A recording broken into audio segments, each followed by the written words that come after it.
Bonjour à tous. Voilà, donc dans cette troisième partie, je vais vous montrer comment aller plus vite pour faire les passe-partout, entre autres sur la partie de découpe. Donc cette vidéo est en réel, hein, aucune coupure, aucune accélération.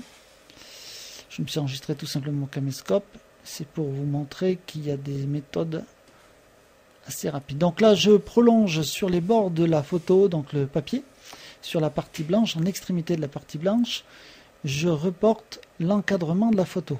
Voilà. Donc j'aligne ma règle sans toucher bien sûr la photo. Et vous voyez, je marque en périphérie du papier le prolongement du contour de la photo.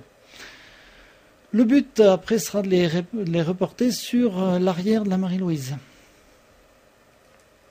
Donc on va faire ça maintenant. Alors, qu'est-ce qui se passe? Je mets la photo de côté.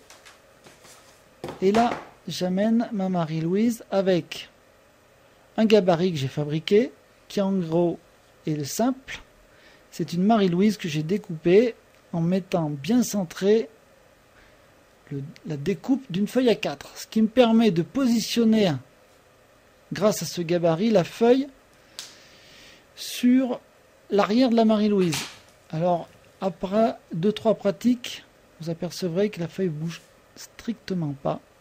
Il suffit de jongler un peu avec les doigts, mais c'est très rapide. Et vous prolongez les traits sur la Marie-Louise.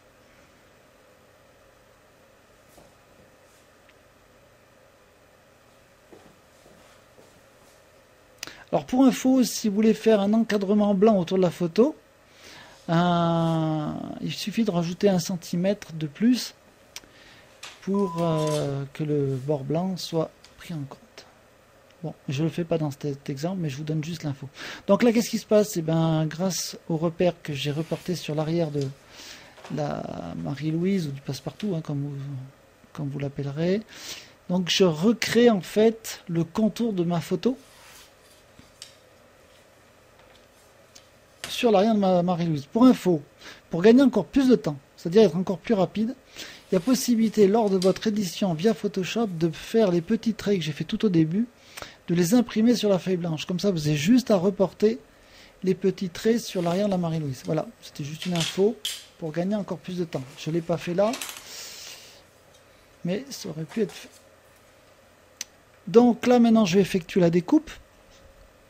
Alors la découpe se fait exactement comme et Jean vous l'a décrit dans la partie 1 et 2 des vidéos. Voilà, donc là, je découpe mon premier côté à l'aide de la règle Logan, hein, qui est beaucoup plus pratique pour moi que la règle Maped, parce qu'on n'a pas besoin de reporter la marque pour ceux qui ont connu la règle Maped. Alors pourquoi essayer de gagner du temps? Je vais en parler pendant que je fais la découpe. Tout simplement parce que une personne expérimentée met à peu près 20 minutes pour faire la découpe et l'encadrement d'une photo. Grâce à cette méthode, vous verrez, on met moins de 8 minutes. Et donc ça vous permet de gagner 12 minutes sur 20, à savoir que ça va vite, parce que en 1 heure vous ferez 2 fois plus de Marie-Louise, quoi. Ou plus partout comme vous préférez.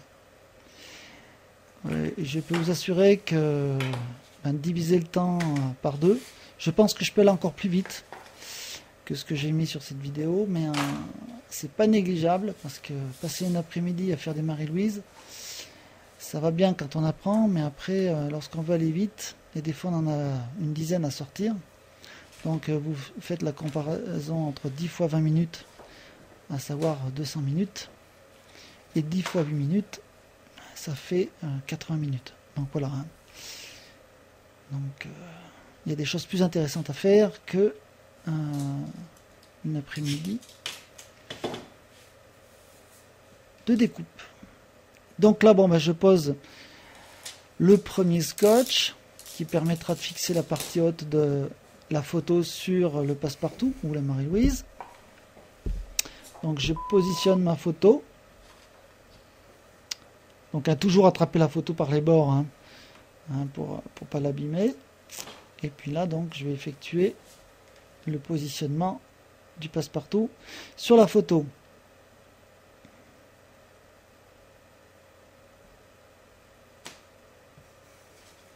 Voilà.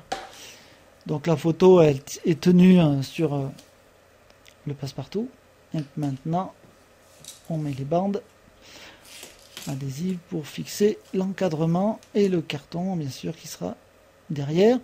Alors, je rappelle que tout le matériel utilisé est référencé dans les 2 premières vidéos, notamment dans la première où je liste totalement le matériel. Entre autres, je donne la référence exacte de la règle Logan.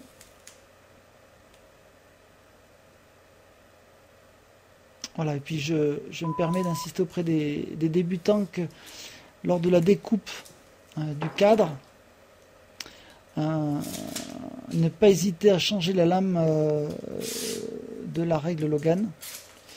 Moi j'ai fait une petite erreur qui me fait perdre un peu de temps, mais bon, on n'est pas non plus à quelques secondes près.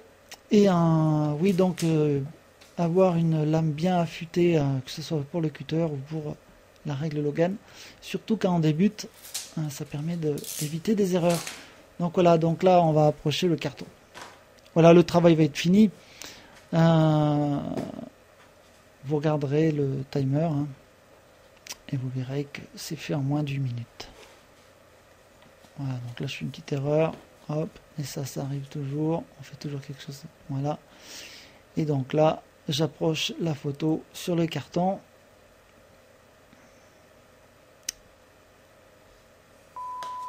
Voilà, c'est terminé.